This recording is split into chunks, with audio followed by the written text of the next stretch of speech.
climbing Mount Fuji, or simply driving towards Mount Fuji, watching Mount Fuji, wherever you are in Japan, whenever you come to visit. If you get a glimpse of Mount Fuji, it really is a special thing because it's just such a unique view on the horizon. It's hard to miss it. There aren't other big mountains around Fuji-san. And over the last several years, and this is a little video of me driving past it on the highway just a few days ago, beautiful view of it.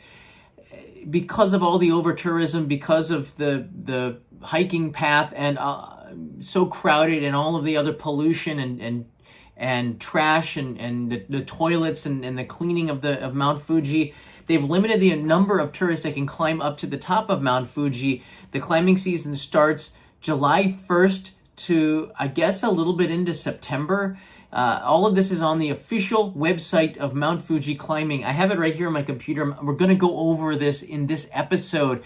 But according to the press release that just came out today, let's go over this really quickly. This is from Kyodo News. Online reservations to begin for climbing Mount Fuji. This just came out an hour ago. And you can see here the article will lay it out. I'll go over it with you. Kofu, which is in Yamanashi, online reservations will be introduced for visitors climbing Mount Fuji on the most commonly used trails situated in Yamanashi Prefecture, with the prefectural government set to start collecting entry fees this summer. This is nothing new. We knew this was coming. The new system, which will begin at 10 p.m. on May 20th, Japan time. I want you to mark that on your calendar because that's sort of a big deal. This is when the reservation system will start. It's aimed at easing congestion at reception by enabling climbers to pay 2,000 yen, or about $13 in advance. As the prefecture accepts a maximum of 4,000 climbers per day, 3,000 slots will be available online. At least 1,000 visitors will be allowed to access by paying the fees at the trail's reception area on the day of the climb, according to the local government. Reservations can be made on the official website for climbing Mount Fuji, which is operated by the prefecture and other stakeholders, until the day before the climb, with up to 100 people allowed to book at once. That's a lot of people. Payments can be made by credit card or QR code, and no refunds will be made in principal. 100 people, but you still have to pay their fees. So it's not a free thing to make a reservation for 100 people. I believe you pay online for everything. They have a photo in the article of what it was like. It is quite congested, not like Tokyo Disneyland, but it sure felt like it when I was climbing it. I'm going to share with you some of the photos of my last climb of Mount Fuji. But it certainly was, it certainly can get really congested up there. Mount Fuji is usually open to climbers from July to early September. The prefectural government said earlier, I think it's around September 10th, earlier this year, that it would start charging hikers ascending the 3,776 meter mountain from the Yoshida Trail to ease congestion and fund safety measures. I think this policy is going to be on all of the trails before long. Again, there's two prefectures, Shizuoka and Yamanashi, that are involved here, designated as a UNESCO World Heritage Site, blah, blah, blah. Let me show you where Mount Fuji is so you get an idea. I think this will break it down. Because it is separated by, because it is on two prefectures, Mount Fuji is shared by the two prefectures. You can see most of it is on the Shizuoka side, but Yamanashi has one side of it as well. It is a serious climb, everybody. This is one that you can get, there's the border right there. You can get altitude sickness, anything above 3,000 meters. I know I felt massive headaches every time I climbed up to the top. This is something that they want to prevent. Not just the massive headaches, but one of the reasons why they're slowing things down, it's not just about the over-tourism, which is something that you're going to hear more and more, this word over-tourism, over the next 6 months to a year, until Japan and the world figures out this problem. But they want to stop something that's called bullet climbing. And bullet climbing is where people will come in, they'll take a bus to the 5th station, which is, I don't know, like halfway up or so. And then you just climb all the way to the top, you catch the sunrise, and you climb back down. This can create a lot of health problems. This can also be a risk, again, for altitude sickness. You're moving so quickly, you don't recognize the signs of it. You come back down, you get sick. Somebody always ends up in the hospital, and they want to stop this. And look, you have to respect the climb of the mountain. It is not an easy climb. Although people in their 90s have done it, and kids as young as like 5 or 6 have done it, It's still a serious climb for the majority of people. I've seen girls climb it in high heels. Maybe they're not going to make it to the top. I don't know. I've seen people not dressed. I've seen tourists come here with t-shirts and shorts and no jacket, and there was no way to regulate. I mean, that's dangerous to do.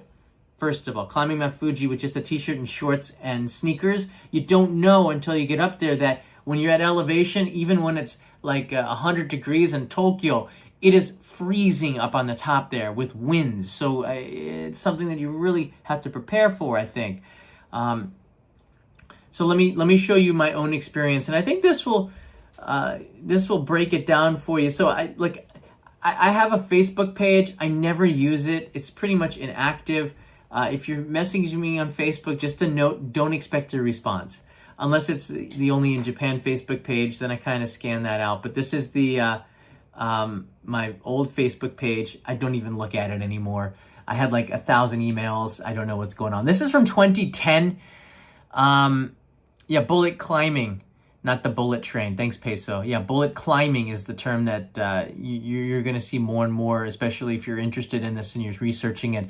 But I went with Anna Marchenko, and she's from Vladivostok, I believe. I met her here in Tokyo. She's now a celebrity in Taiwan, believe it or not. She left, I guess, believe it. She left Tokyo about, I don't know, like 8 years ago. And she's become, a TV star in Taiwan, which is really great. But I got a chance to work with her for this NHK show called Tokyo Eye. I'm just going to go through some of the pictures here. This is the bus that we went there from Shinjuku. You can see they have Mount Fuji food here. This is 14 years ago.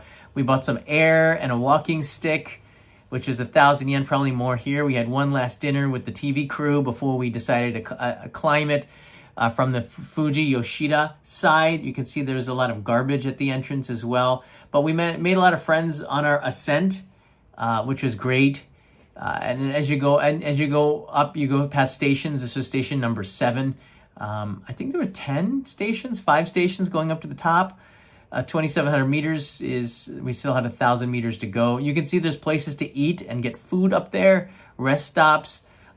It's not a very exciting climb. And then if you get a walking stick, you can see if you pay a little bit, they will burn in the stamp for each station or each rest stop that you stop at. It's not a really exciting climb. Here's one of the mountain huts because there's no trees up there. It's just rocky. It almost looks like the surface of the moon, if you can imagine that. Again, back then I made a lot of friends as I climbed, and if everyone wanted to talk to me because we weren't Japanese.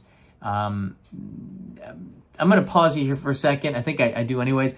The food, the higher you get up Mount Fuji, the more expensive everything gets. A cup of noodles, which is like 100 yen back then, was 600 yen.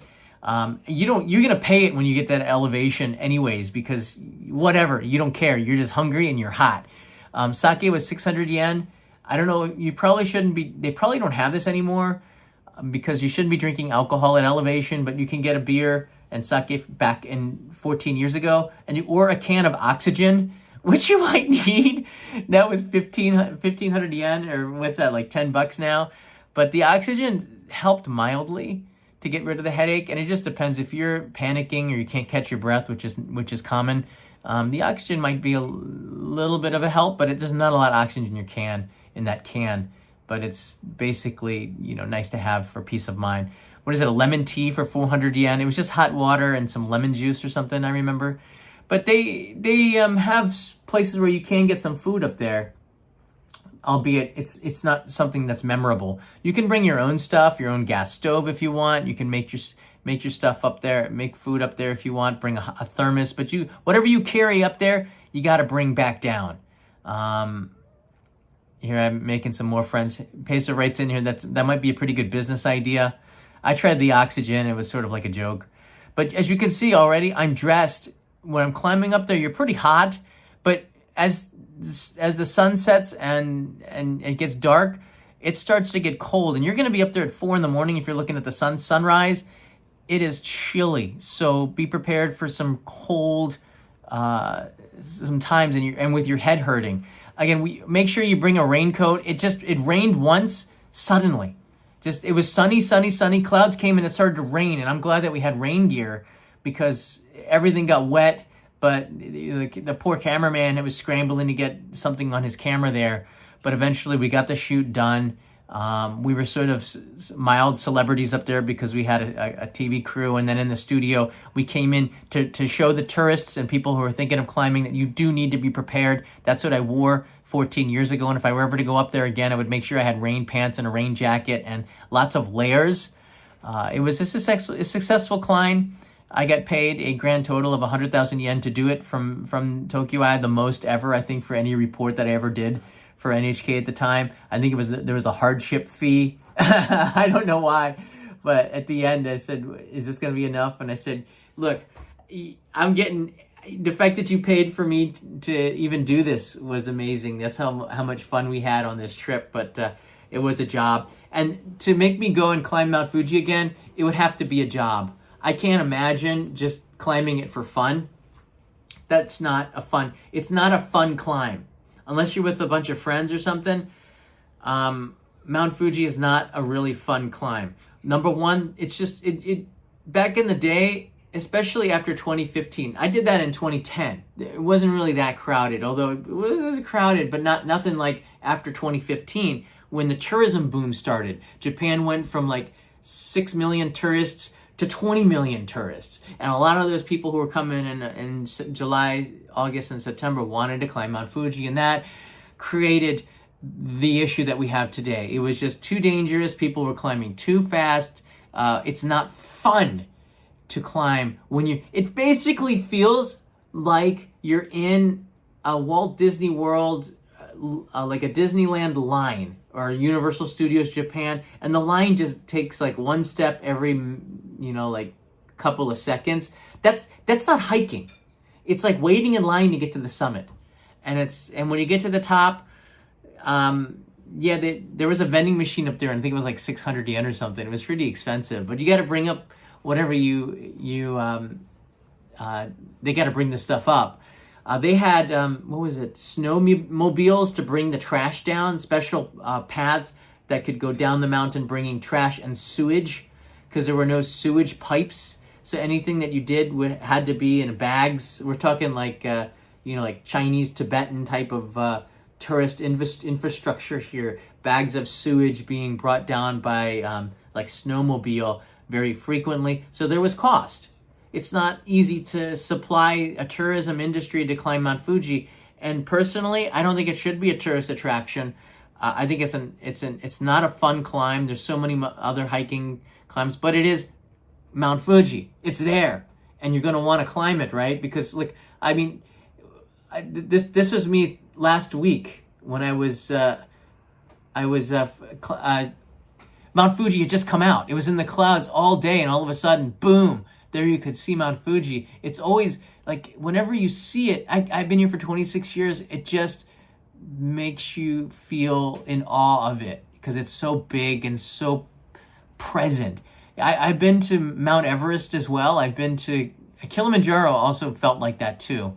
I climbed Kilimanjaro, but Mount Everest is not that impressive because it's surrounded by so many other mountains. It doesn't look that it's intimidating. It doesn't look that intimidating though. Mount Fuji does because you're going from the sea all the way to this volcano. It is crazy pretty to see. And even when I'm driving the car, as you can see here, like I gotta, my camera's on a suction cup. I gotta push the button on my camera and let it film Mount Fuji as we drive past it on the highway. It's just, it's such a beautiful sight in the background, which is a reason why you might want to live in this area too, because you have that outside your window, big Mount Fuji. But like, I don't know. Here's the thing. Now people are going to be making a reservation, and I'm going to turn the camera around, and you're going to get a chance to, we're going to go over this website and some of the information on it. This is the first time I'm looking at it as well.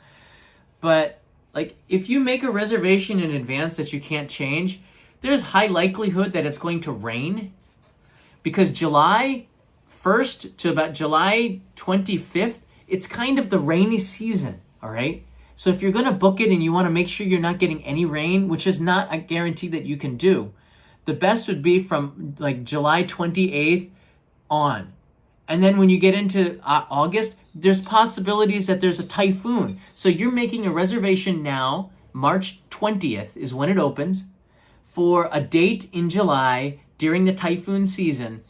There's a possibility that your plans are going to be canceled as well. So I want you to also consider that. If the typhoon comes, you're not going to climb Mount Fuji. No one's going to be climbing Mount Fuji, all right? Unless it's people to rescue you at the top. But everybody can see the typhoon coming a mile away. Mount Fuji, it should take you, you should acclimate as you go up, but they can get people off the trail because they see the typhoons coming in, and there'll be rangers and people to get you off the mountain should a typhoon come. If you're at the summit, you're probably going to get a good view of the typhoon, or you might be over the typhoon and see the eye and all this other stuff. Who knows? But if you're thinking of planning to climb Mount Fuji, this all opens up in just a week. Today is May 13th. 7 days from now, you're going to be able to make that first reservation. I'm going to bring my computer up, and we're going to look at the screen together. Let's see if I can raise this up a little bit higher. Let's go over this together, because it's sort of good to do that. Here we go. So this is for the 2024 climbing season. Let's see here, I can put this up here. I'm going to scroll now. So there's here preparing your trip before climbing. This is how you know it's the real site. Another reason why I wanted to show this to you. While climbing, news, FAQ. Preparing your trip, some of the highlights, the risks, the itineraries, access, equipment, etiquette, and the weather. These are all things you definitely should consider before climbing. The safe climbing checklist. They didn't do any of this before, all right? This used to be, you just would go there. Now they have live cameras of Mount Fuji. And guess what? Surprise, surprise, because it's raining, it's all looking pretty bleak. That's not live. There's no way that that's live. Yeah, it's not live. It's not live. All right, let me go back here. News. So they should have announced it. Restrictions, overviews, and FAQ. Safety measures for this. So they're opening the 5th station. That's sort of good news. All right, let's take a look at this here. The Yoshida Trail, which is the busiest of the Mount Fuji trails here. I'll pull up some of this here. This is good information. So from the trail, the gate to the Yoshida entrance is going to be restricted from 4 p.m. They're not going to let anybody go up there, because if you don't have a unless you have a reservation for a place to stay and you've worked this out, the gate is closed to go up from 4 p.m. to 3 a.m. So after 3 a.m., you can go early in the morning, which is probably a good idea. The reason why is because they don't want you to bullet climb. If you're leaving at 3 a.m. or 5 a.m., that means you're probably going to be waiting there for the sunrise. So you're going to be on the mountain for quite a bit of time. You can acclimate, meaning you can go up to 3,000 meters, spend an hour, go back down to 2,500 meters, climb back up to 3,500 meters, go back down, climb up to 3,776. So then that helps you with you're making red blood cells and avoiding altitude sickness. So the timing has a purpose there of closing the gate. I think that's really smart. They write about the donation fee and the optional donation and the hiking fee. The donation is optional, but we greatly appreciate voluntary donations. I would probably add in another 1,000 yen just because I live here. I like what they're doing, and this is good information. Please pay according to the new regulations. And the donations probably go to help to clean Mount Fuji, that's highly worth it. Let's see here, the donations. Oh, they write in what the donations are for. Awesome. What is the purpose of the donation? Operation of first aid situations. I can get behind that. Operation of portable toilets. Well, the toilet's free. That's kind of what I want to know. Operation of safety equipment and information center on the 6th station, which is good to have. Support for local disaster prevention. Very good. And prevention of invasive species. Yeah, there's like some like rabbits up there and some other things that shouldn't be up on the mountain that cause problems. I think maybe they had, are there bears up there? That would be not good to have. Eat hikers. Maintenance expenses, that's what the hiking fee is for, managing the local emergency contact point, disaster response and discovery, trail management and maintenance. So that's where the money's going. I like the fact that they're very transparent about where that money is going. Let's see here. Climbers who pass through the gate at the 5th station will pay 2,000 yen per person. So just by going through the gate, you have to pay. It used to be 1,000 yen. It used to be 1,000 yen, and now the maximum fee charged per person will be 3,000 yen. I guess that's with the donation. So wait, they won't take my money? It's odd. The potential, they want to avoid potential accidents, and you know what? It's not even just about that. I want it to be more fun, and I think if there's less people up there, it's going to be way more fun. Donations do not go to Toby, all right? Toby Prevention, look, keep him out of this. Don't even mention his name. I said it twice. If I say it 3 times, bad things happen. Where will the gates be installed? A gate will be installed at the entrance of the 5th station of the Yoshida Train, as shown on the left. Here we go. All right. So that's where the location of the gate. So anybody can go to the 5th station here. You can take a bus. I've done this before. I just go to the 5th station, and you can get a feel of what climbing Mount Fuji is like. It's like, I went to the Mount Everest base camp. You don't have to pay for a permit. Well, that's not true. In China, I had to pay a small fee to go to the 5th station. There was a security guard to check. I remember this was 23 years ago. But yeah, I went to the base camp of Mount Fuji on the Chinese Tibetan side, and you could go there, and you can go to the 5th station as well. You can take the bus from Shinjuku. You don't have to climb Mount Fuji. It's kind of interesting to do. There's some reservation. There's some shops there. There's a parking area if you want to drive your car there, do some shopping. You can eat lunch there, and then the hikers, there's an information center to pick up stuff, and then there's a gate. You can't go past that gate without paying and having a reservation. Many climbers ascending Mount Fuji want to witness the sunrise, meaning many will make the climb during the night, resulting in overcrowding and climbers descending the mountain without rest. Yeah, you definitely need to take it easy. Some people need to be told that. Therefore, restrictions in passage have been put in place. The cause of altitude sickness and hypothermia were due to climbers ascending at night without taking a break. I hope they have somebody to check that you have the proper equipment. Can I pay the hiking fee via credit card? You can pay the hiking fee, and the Mount Fuji conservation donation can be made using credit card, cashless payments, or QR code. However, we recommend carrying some cash on hand, as the cash payments may be difficult during extremely weather. That's a good reminder. If you're climbing Mount Fuji, bring some cash with you, because you might have to pay for stuff in cash up there. If they can't access the wireless payment system for some reason, and that can happen, you're going to want to have some cash. They don't do it on credit. Oh, I'll be back and pay you later. Yeah, you're not climbing Mount Fuji again because you need a reservation to get up there. Oh, I'll give it to another climb. Yeah, we don't trust you. So bring some cash, all right? And that's probably a good idea. Before climbing, I definitely think you need to have the equipment. You don't need to have like mountain climbing gear. You just need to have warm weather gear and hiking shoes. Trust me, good shoes go a long way. You're climbing uphill. It's a boring climb. It's sometimes sand and loose rocks, so you're gonna want to be, comfortable. Definitely bring rain gear. Bring a fleece, sweater, down jacket. Bring layers, essentially. Definitely gloves. Trust me, you're going to want to have neckwear, a hat for sure. The summit can be below 0 Celsius even in midsummer. This is true. I've been up there before. Headlamp. They didn't really have these back when I climbed the first time in 1998, but I would bring an LED headlamp for sure. And you can attach them to your shoes if you want. The LED lights, you can get pretty creative. Make sure you have a spare battery as well. 1 or 2 liters of water. You can get water at the mountain lodges. I think you can refill your water bottles, but whatever you take up, you have to bring out. So if you're bringing up like these big 2-liter water bottles, make sure they can crush them up and take them back down with you. Or you can pay to throw them away maybe, I'm not sure. You can tip the guy. Please, I'll give you 1,000 if you bring my trash down. Maybe you can bargain. I don't know, bringing your own drinking water and buying at the mountain lodges. Definitely bring water, definitely bring some snacks.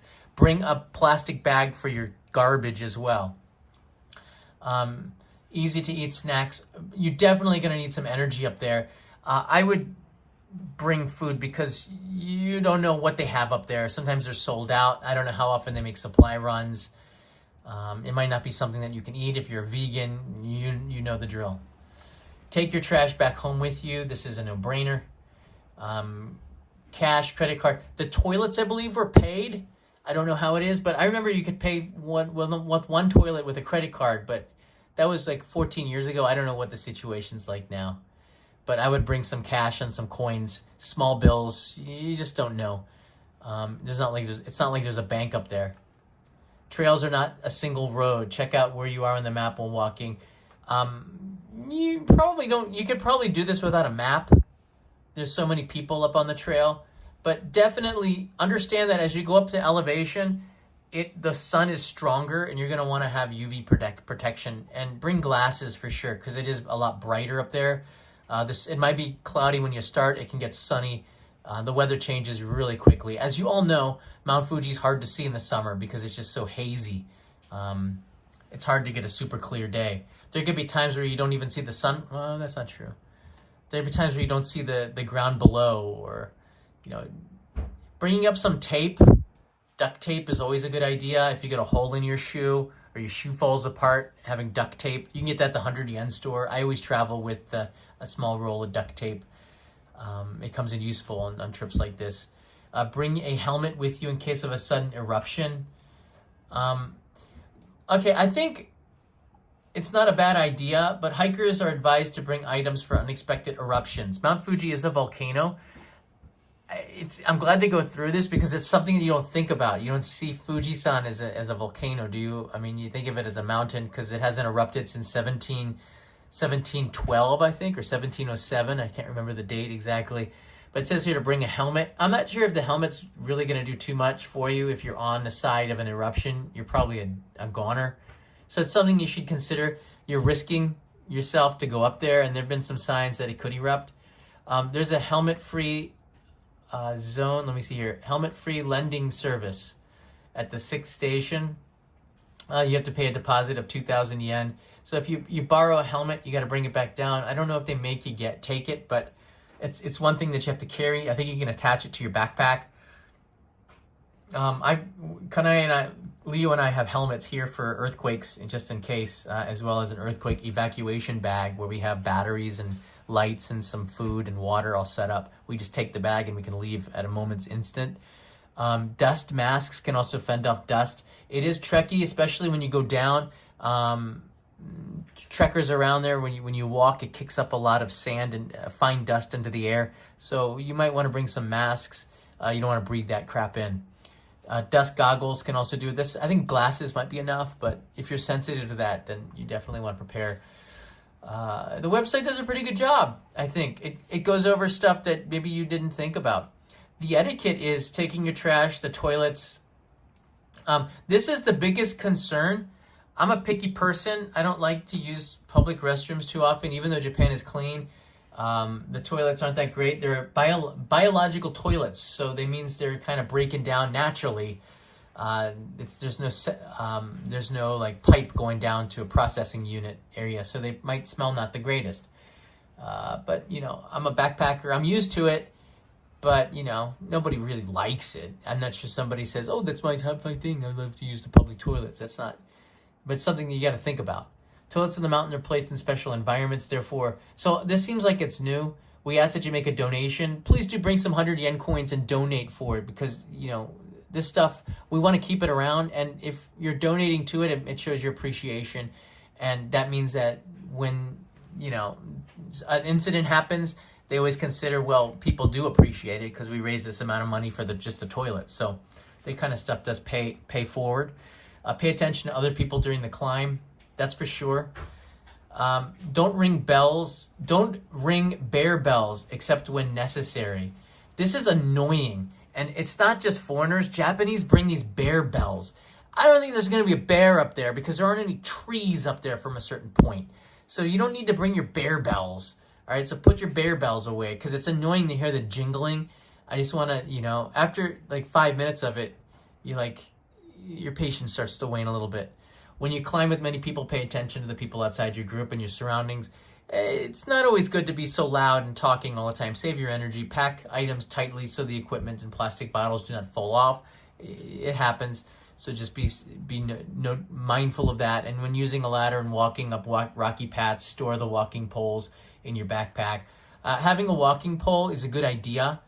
It'll help your knees going down. I remember I gave my walking pole to the director who had bad knees, and that helped him. But you know, I wish maybe I had brought two. They're pretty cheap. You can buy these bamboo walking poles. I think they're bamboo or wood. And it makes a good souvenir. I think I have mine up here. Hold on a second. Hold on a second. I think I still have mine up here. There was no place to put it. I gotta get up on my desk. It's up here. Yeah, here it is. Wow, from 14 years ago. I started an eruption on my desk here. I didn't plan to bring this out, but since we're talking about it, this is my my pole from 2010, and I think it cost me an extra like $30 or something to get all these burned in stamps.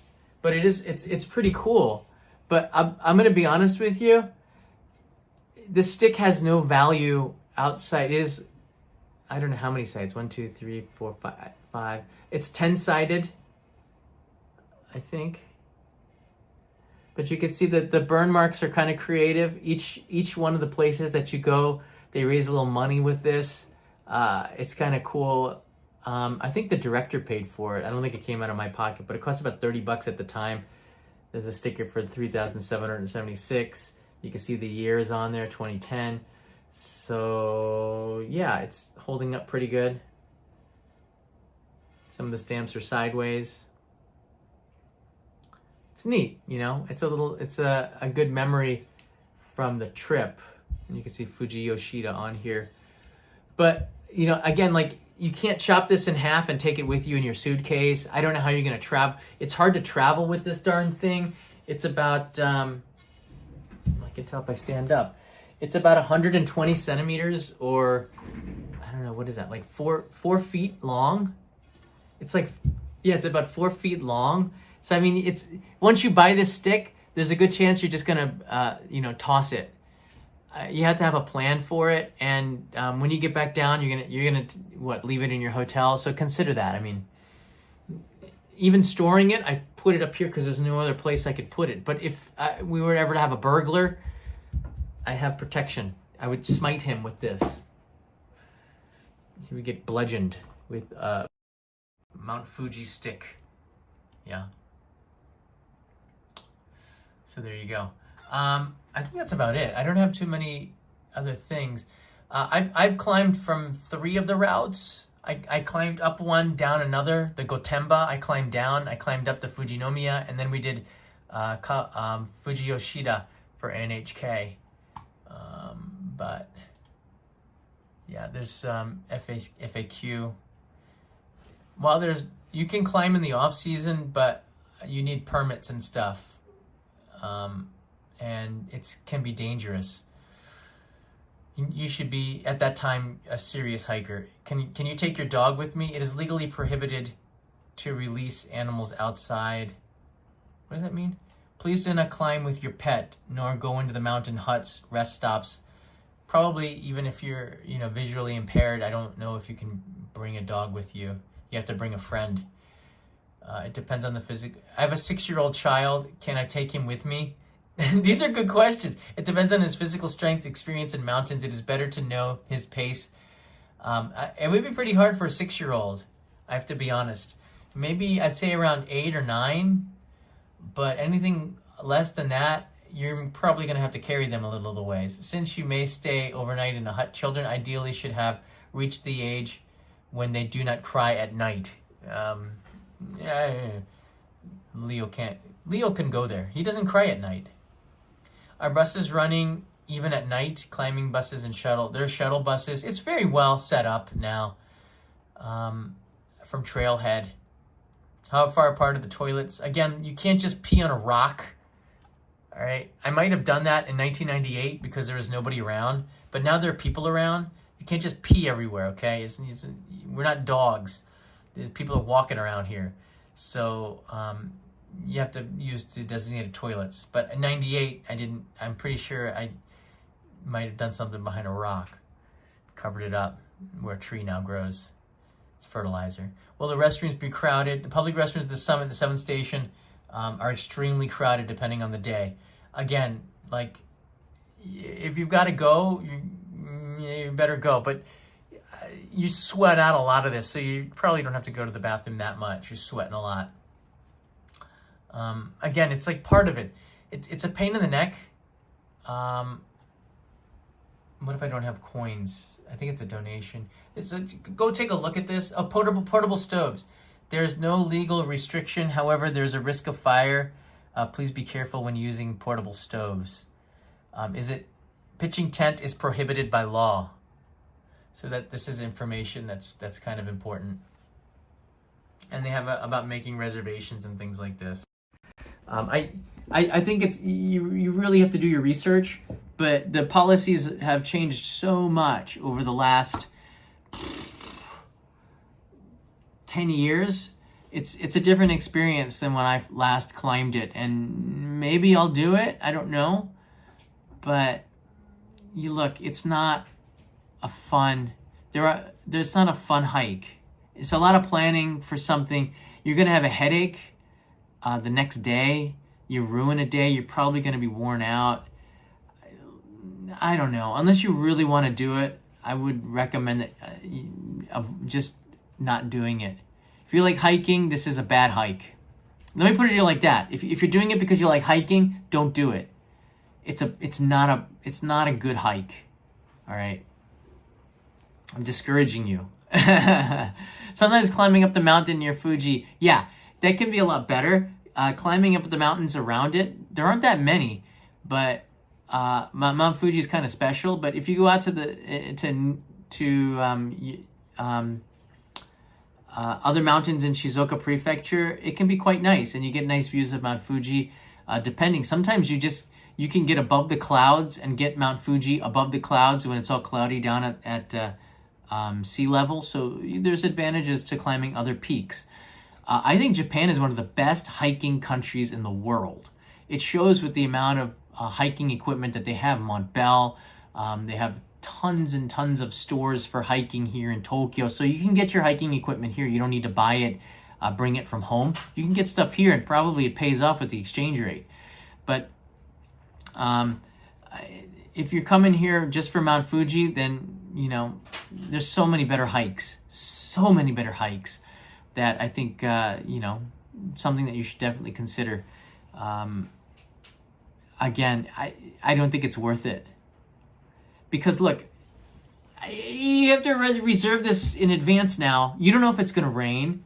Like before, when you didn't need a reservation, you'd look out and say, oh, the weather is going to be crap. I'm not going to go today.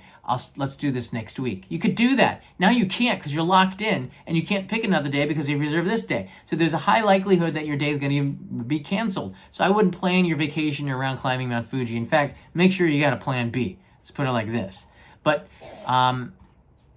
it's interesting that they do have set this up really well.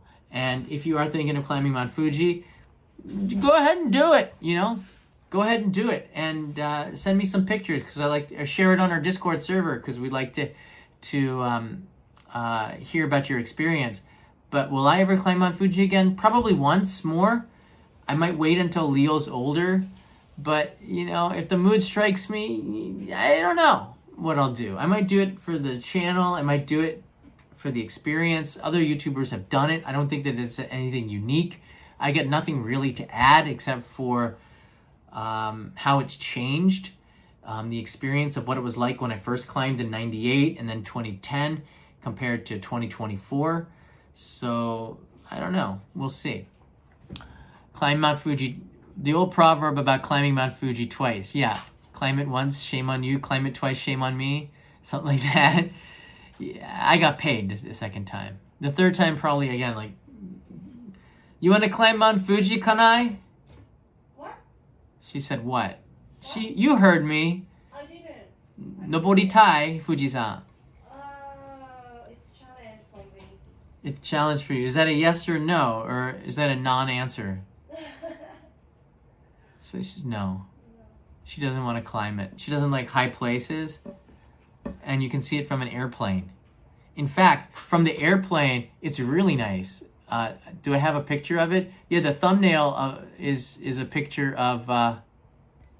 the thumbnail is a picture of Mount Fuji from the air. I don't know if I have it here.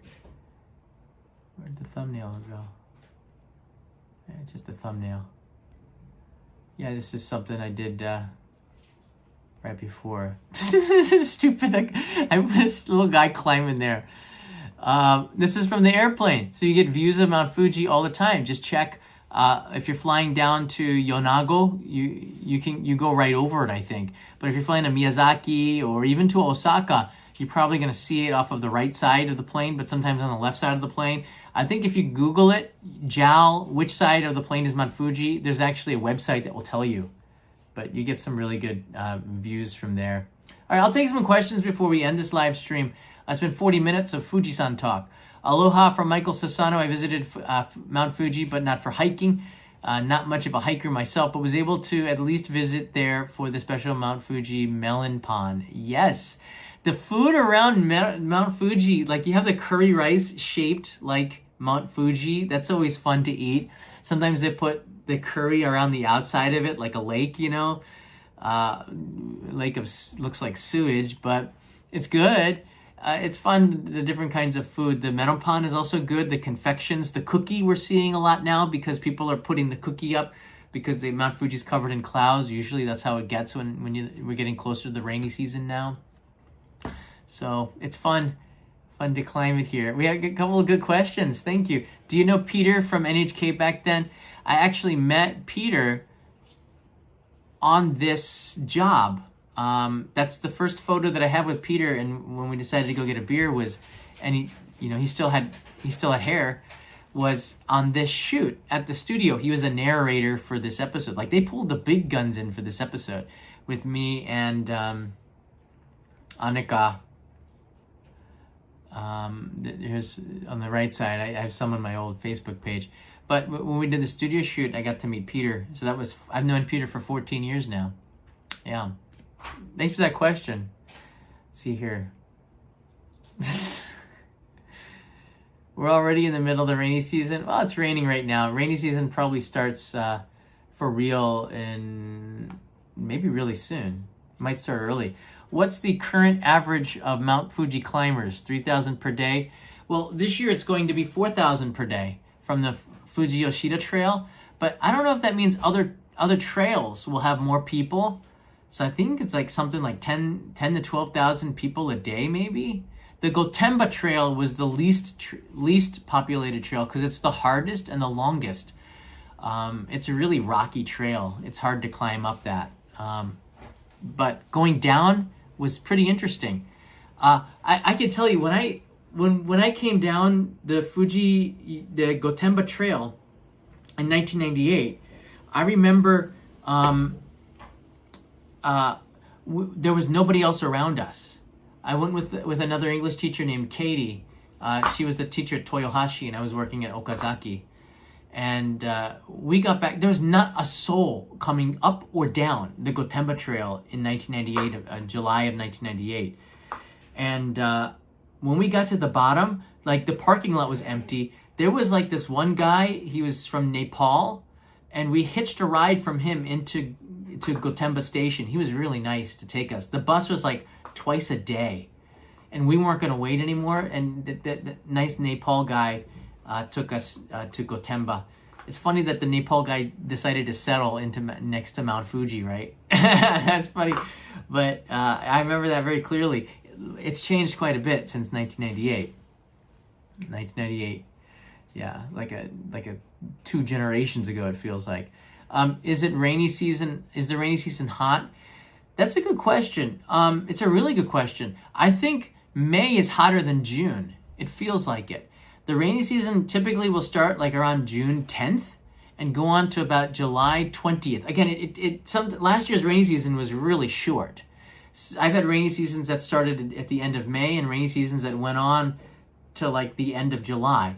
By the August 1st, rain is done usually. Almost no.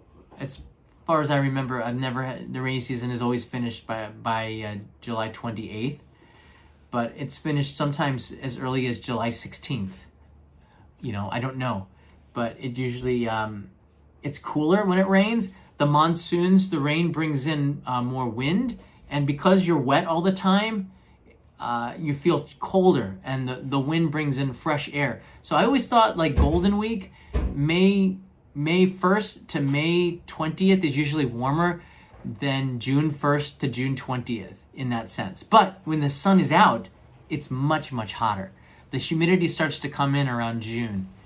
Right now it's so perfect outside, despite it's raining today, but it's the perfect weather. May is like the perfect month for visiting Japan, or for hiking for that matter. What other mountains did you climb? I don't know, there's so many of them. I climbed a lot when I was in Fukushima and I lived there. I climbed a lot. I don't remember what they are, to be honest with you. When I lived in Toyohashi and in Okazaki, I'd go with this other English teacher on the Ida line, and we would go up into the mountains, and then we would spend the weekends just climbing. It's like way back when. And just hiking, getting away from the city, it's stuff that you do, and Japan's set up quite well for it. Niigata, I've done a lot of hikes in Yamanashi and Nagano as well. I don't remember what they are. There's 100 peaks, and a lot of the climbers will try to climb all 100 peaks that are famous in Japan. Danny B writes in here, how much time does it take if someone wanted to hike up slowly? All right, let me put it to you like this. Usually I don't think it would take it shouldn't take more than 24 hours. So if you start at 3 a.m., you should be finished, you should be finished by midnight at least. I can't imagine it taking more than 24 hours. You're starting at like 1,200 meters or something like this. I'm not sure what the 5th station is. You're starting pretty high anyways. It's that last like 1,200 meters, 1,300 meters that are pretty challenging, and that are the hike. But still, you're at elevation. If you want to climb it slowly, I don't think you could climb it slowly and take that long. Unless you really stopped and acclimated. I think like 12 hours would be the slowest. And coming down, I think it took us like 3 or 4 hours. You can do it really fast coming down. Going up is hard. But when you come down, you're exhausted. But you have I've always had a headache, and I think it might be from dehydration. But the next day, for the next few days, you feel really good because you have all this red blood cells in your system, and you feel really energetic, and you feel good, and I think that was a positive. But man, it's not a great hike. I don't know.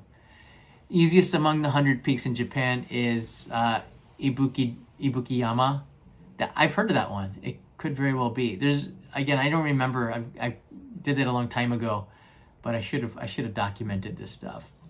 Thanks for asking, John. Last year it seemed like the rainy season was skipped. Yeah. Any other questions? I'll take one more before we end this. It's always interesting to hear back. And you can continue this on either in the comments if you're watching in playback, or go to the Discord server. There's people that are right now thinking to climb Mount Fuji. Maybe you can find a friend to climb it with you. Would you have a better time going to the Sapporo Snow Festival? Yes. That's without question.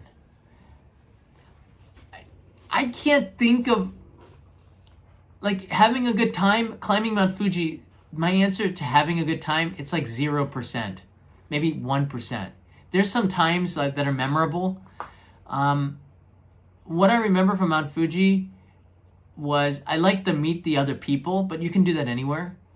I think the coolest thing that gets old really quickly is when the sun goes down and the moon comes out, and you look around, it looks like the surface of the moon, like you're in space, because there's no trees up there. There's no vegetation up there. There's a little bit of snow, and it's in July. It melts in by the middle of August. It's very little snow. But it looks like the lunar surface. And you see all these headlights dancing as you're walking up the course, going zigzag. It's going up to the summit. That was it. Other than that, the sunrise was kind of cool. You stop caring after a couple of seconds. You just want to get out of there. It's crowded. If you got to use the toilet, you're going to hate it. If you have to wait in line for the toilet, you're not going to like it. If you're someone who has to use the toilet a lot, don't do it. Wear a diaper. Come with a diaper that you can carry back down maybe. That's not a bad idea, actually, to wear one of those adult diapers. You know, you got to go, you got to go. And if you do it in a cup, you're going to have to bring it with you. Or I guess you could, you know, wait in line for the toilet and do it in a cup and then pour the cup into the toilet. But if it's a number 2, I can't help you. Just one last thing. Don't go drinking the night before you climb Mount Fuji. Try to get a good rest. Be in good physical health. Don't be hungover. I remember meeting people that were drinking at Roppongi the night before. They got up there and they did not look like they were having a good time. They were dehydrated and they were physically in bad shape at the summit. I mean, I was tired and had a headache and all this other stuff, but I mean, I was okay. Those people were suffering, and they were in better shape than me. They looked like it, you know, wearing tank tops and, oh, look at me, I got a muscle. Ooh, you know, these kinds of people like to show it off and stuff. They're Americans. Yeah, well, those muscles really didn't help you so much, did they, sirs? You got to show them respect. They're bigger than you. But, yeah, you want my jacket now, Mr. Tank Top, don't you? Muscles don't keep you so warm. You know, you should have brought your down jacket, huh? Buddy boy. So, there you go. If you have questions, leave them in the comments below. I'm happy to answer them with my experiences of climbing Mount Fuji over the last 2 times.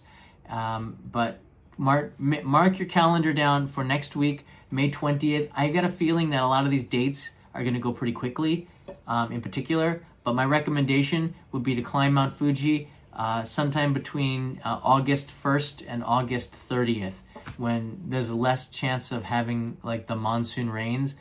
But keep in mind, typhoons come all the time. You can't predict the rain up there. You can't predict anything on Mount Fuji, including when and if it erupts. If that's not enough to tell you that maybe you shouldn't be doing this, they're warning you that Mount Fuji could erupt. So keep that in mind, won't you? All right, guys, thanks so much. I'll see you in another live stream tomorrow. I hope the weather's better so I can take you outside. Matane. Can you climb when it's not climbing season? Jonathan writes in here. Jonathan, go back to the website, or you can pan back about 20 minutes ago, but the answer is not really. The climbing season stops somewhere around September 10th. But you need specialized gear and a guide and a permit, and it gets more expensive and more difficult and more dangerous. Keep in mind that it's dangerous even during the climbing season because it's 3,776 meters high. When I climbed Kilimanjaro, it took me 5.5 days, and that was fast because it was 5,700 meters high, almost like, it feels like twice as high as Mount Fuji. It's significantly higher, not double, but I definitely was feeling it. And we were doing acclimation when I climbed Kilimanjaro, certainly. So Mount Fuji, it's high enough where you should do some acclimation a little bit. You can go up, spend 2 hours at 3,200 meters, come down to 2,500, go back up to the summit. Maybe that's a good idea. But I'm not an expert climber. Kilimanjaro is not a hard climb. It's just a long one. Kilimanjaro is great. I did it because I knew Michael Crichton did it. He wrote about it when I was a high school kid. I read his book, climbing Mount Kilimanjaro, so I wanted to do it too. Influencer, but it was a good climb. We found a guide When we got to Tanzania, a local guy, it's hit or miss. You can find bad guides. No toilets up there. Usually there's one public one, but it's a disgrace. It was really bad, but it was a good challenge. I'm glad that I climbed Kilimanjaro when I did. That was 2001. And when I got back down to the bottom, that's when September 11th happened and the attack in New York City happened. And I remember that very plainly, being in Nairobi the day after, and hearing in Swahili the radio reports when I was in a supermarket of them saying New York and attack. And we went into the internet cafe and we saw the CNN America Under Attack stuff. And that was quite a big, rest in peace, Michael Crichton. That was a big part of the memory of climbing Kilimanjaro the days afterwards, where we had to get out of Kenya because the State Department told us not to be there because of the risk of those that attacked were also highly active in Kenya. So we had to leave Kenya. The customs officer at Nairobi saw that I was American and said that he was praying for me and my country. I got down to South Africa. I couldn't get a flight back up to Paris, which is where we coming through. It was a really crazy day, so we had to stay in Paris at a safari lodge. I did not complain. It was a little expensive, but what could you do until flights this is worldwide. Flights are grounded. We got on a flight back to Paris, and it took me a month before I could get back to the U.S., and I went to New York to visit friends. One of them was one of the responders. He was a doctor, and he was helping people, in particular NYPD and NY fire departments recover from the rescue efforts afterwards, which was something that still goes on to this day. Thanks to the first responders. My gosh, they're brave. But yeah, I lived through that in part of the climbing experience, so you never know. Mount Fuji could erupt. That'd be a time when you don't want to be up it, and we'll be watching you on the news. Thanks, everybody. I'll see ya. Mata ne.